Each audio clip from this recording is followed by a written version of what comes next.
If a company like Monsanto wants to turn the farmer's self-reliance of seed into a dependency of purchased seed, how does it do it? It first tells the farmer your seed is primitive, give it up. They call it seed replacement as if it's something very scientific. Even pay the farmer to say, give up your old seed.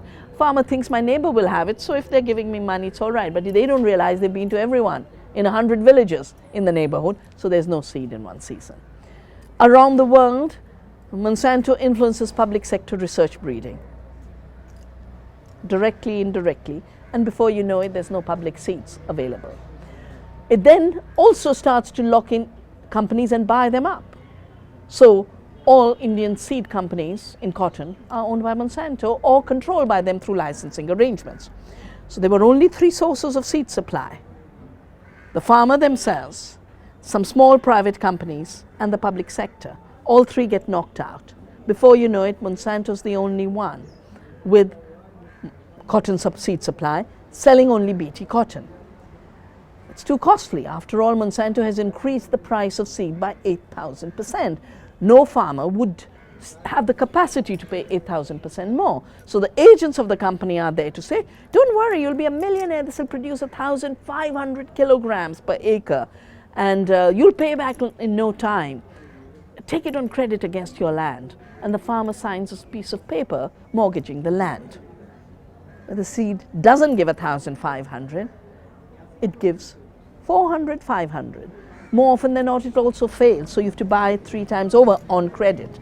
In a year or two, the agents of the seed and chemical companies come knocking on the door of the farmer to say, your land is now mine, you couldn't pay back your debt.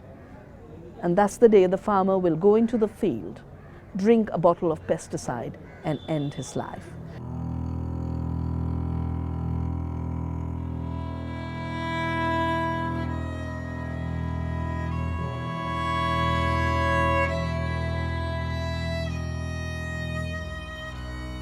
अपने घर में बीज उगाते थे और अपने घर के बीज बचाते थे और वही बोते थे। ज़्यादा हो गया तो हमने बीज बचा दिया, हमारे खेत में अच्छे बीज हैं तो तुम देख लिया, तुम्हारे खेत में अच्छा बीज हम तुमसे दे दिया, तुम्हारे खेत में जो अच्छा बीज है हम ले आए।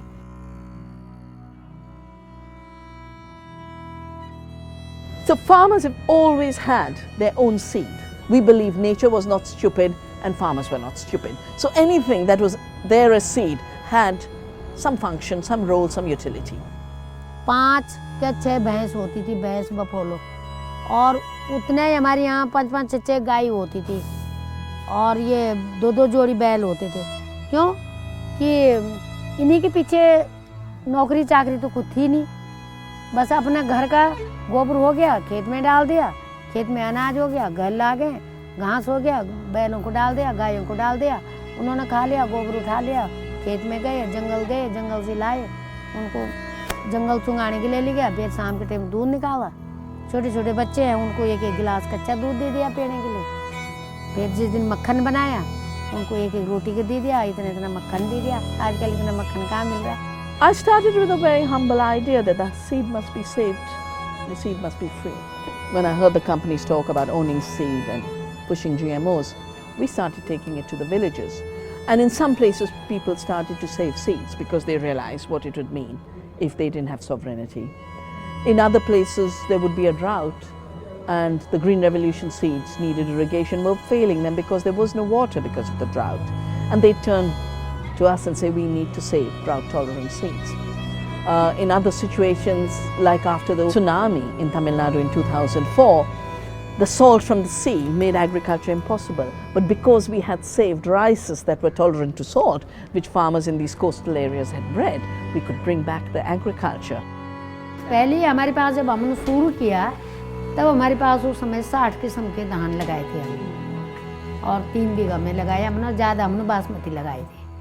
फिर उसमें हमारा मिलावट ज़्यादा हुई, तब हमने ये गुच्छी निकालनी शुरू करी। ये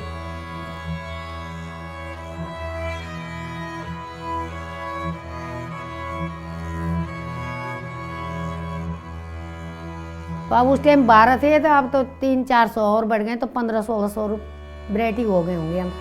Bija is what seed is. Seed is bija. Bija means that from which life arises perennially. And just when I was starting Navdanya, a woman called Bija Devi, Bija, comes to me and says, can you give me work? And she came for domestic work. So I said, no, I can't have you for domestic work, but if you know anything about seeds, I'd love you to help me with seed saving. So she said, yeah, I used to be a farmer before I came to Dehradun. And she started talking about the crops. And I said, Bija, you're the seed keeper. And she's been there since then.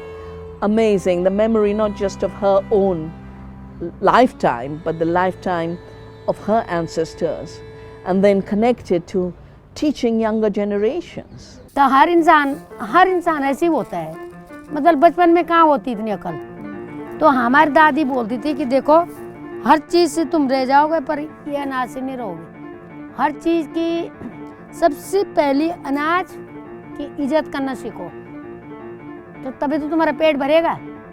तुम इसको फेंक दोगे तो खाओगे क्या? दादी माँ तो फिर जब आपके साल में रात अच्छा लगे तो अगले साल बोलेंगे तो ज़्यादा लगा, तो रात के बीज फलें ज़्यादा लगती हैं। तो यह अभी में भी तो हमारा यह है, आंसू है, तो मैं जैसे कोई बीज लगाऊं तो उसको दूंगा, ले तो अलग गमला में लगा के देख। Most farmers are women. All seed savers are women. All seed savers. So if you have to have seed sovereignty, seed must be in women's hands. If you have to have food sovereignty, agriculture must be in women's hands. Because when women do farming, they do it for life. When women do farming, they do it for their children. They do it for nutrition, they do it for taste. When corporations breed seed, they do it for monopoly, for toxics, because they are the toxic sellers too, and for long distance trade. They do it for all the wrong things. We really are faced with two options for the future. A womanly future in which women come center stage with all the knowledge of centuries of women in farming. Protect biodiversity, protect nutrition, create livelihoods, give us good food. And on the other side is a world of 5 corporations controlling the seed, destroying small farmers, destroying all artisanal production, and giving us toxic food. I don't think we should opt for a toxic future.